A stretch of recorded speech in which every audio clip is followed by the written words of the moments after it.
2026ರಲ್ಲಿ ಬರುತ್ತಿರುವ ನಿರ್ಜಲ ಏಕಾದಶಿ ಜೂನ್ 25 ಗುರುವಾರದಂದು ಹಿಂದೂ ಚಂದ್ರಮಾನ ಜ್ಯೇಷ್ಠ ಮಾಸದ ಶುಕ್ಲ ಪಕ್ಷದ ಸಮಯದಲ್ಲಿ ಬರುತ್ತಿದೆ.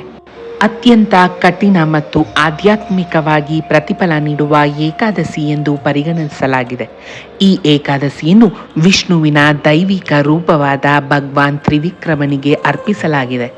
ಹಿಂದೂ ಸಂಪ್ರದಾಯದಲ್ಲಿ ಈ ವ್ರತವನ್ನು ಆಚರಿಸುವುದರಿಂದ ವರ್ಷದ ಎಲ್ಲ ಏಕಾದಶಿಗಳ ಆಧ್ಯಾತ್ಮಿಕ ಪುಣ್ಯಗಳು ಒಟ್ಟಾಗಿ ದೊರೆಯುತ್ತವೆ ಎಂಬುವ ನಂಬಿಕೆ. ವರ್ಷದಲ್ಲಿ ಬರುವ 24 ಏಕಾದಶಿಗಳನ್ನು ಆಚರಿಸಲು ಸಾಧ್ಯವಾಗದಿದ್ದವರಿಗೆ ಈ ಏಕಾದಶಿಯನ್ನು ಹೆಚ್ಚು ಶಿಫಾರಸು ಮಾಡಲಾಗುತ್ತದೆ. ಧಾರ್ಮಿಕ ಗ್ರಂಥಗಳ ಪ್ರಕಾರ ನಿರ್ಜಲ ಏಕಾದಶಿಯನ್ನು ಎಲ್ಲ ಏಕಾದಶಿಗಳಿಗಿಂತ ಅತ್ಯಂತ ಕಠಿಣವೆಂದು ಪೂಜಿಸಲ್ಪಡುತ್ತದೆ. ಇದರ ಆಚರಣೆಯು ವರ್ಷವಿಡೀ ಆಚರಿಸುವ ಪ್ರತಿಯೊಂದು ಏಕಾದಶಿಯ ಸಂಯೋಜಿತ ಆಧ್ಯಾತ್ಮಿಕ ಅರ್ಹತೆಗಳನ್ನು ನೀಡುತ್ತದೆ ಎಂದು ದೃಢೀಕರಿಸಲ್ಪಡುತ್ತದೆ.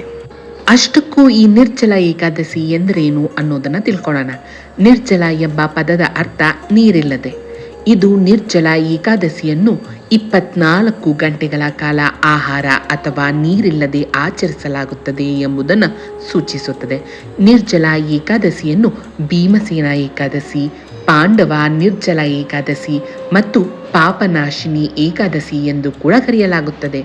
ಈ ವ್ರತವನ್ನು ಪ್ರಾಮಾಣಿಕತೆ ಮತ್ತು ಭಕ್ತಿಯಿಂದ ಪೂರ್ಣಗೊಳಿಸುವುದು ಇತರ ಎಲ್ಲ ಏಕಾದಶಿಗಳಂತೆಯೇ ಪುಣ್ಯವೆಂದು ನಂಬಲಾಗಿದೆ, ಏಕೆಂದರೆ ಇದು ದೇಹವನ್ನು ಶುದ್ಧೀಕರಿಸುತ್ತದೆ ಮತ್ತು ಭಕ್ತರನ್ನು ವಿಷ್ಣುವಿನ ಪವಿತ್ರ ವಾಸಸ್ಥಾನವಾದ ವೈಕುಂಠಕ್ಕೆ ಹತ್ತಿರ ತರುತ್ತದೆ ಎಂದು ನಂಬಲಾಗುತ್ತದೆ. ನಿರ್ಜಲ ಏಕಾದಶಿಯನ್ನು ಆಚರಿಸುವುದರಿಂದ ಭಕ್ತರಿಗೆ ಸಮೃದ್ಧಿ ಮತ್ತು ದೀರ್ಘಾಯುಷ್ಯ ದೊರೆಯುತ್ತದೆ. ಈ ಅವಧಿಯಲ್ಲಿ ಪ್ರಾಮಾಣಿಕ ಪೂಜೆ ಅಗತ್ಯ ಹಾಗೂ ಆಹಾರ ಮತ್ತು ನೀರಿನಿಂದ ಸಂಪೂರ್ಣ ದೂರವಿರುವುದರಿಂದ ಹಿಂದೆ ಮಾಡಿರುವ ಎಲ್ಲ ಪಾಪಗಳು ದೂರವಾಗುತ್ತವೆ ಮತ್ತು ದೈವಿಕ ಅನುಗ್ರಹಗಳನ್ನು ನೀವು ನಿಮ್ಮದಾಗಿಸಿಕೊಳ್ಳಬಹುದು. ಈಗ ಬರುತ್ತಿರುವ ನಿರ್ಜಲ ಏಕಾದಶಿಯನ್ನು ಶ್ರದ್ಧಾಪೂರ್ವಕವಾಗಿ ನಾವುಗಳು ಆಚರಿಸೋಣ. ಆ ವಿಷ್ಣುವಿನ ಕೃಪೆಗೆ ಪಾತ್ರರಾಗೋಣ.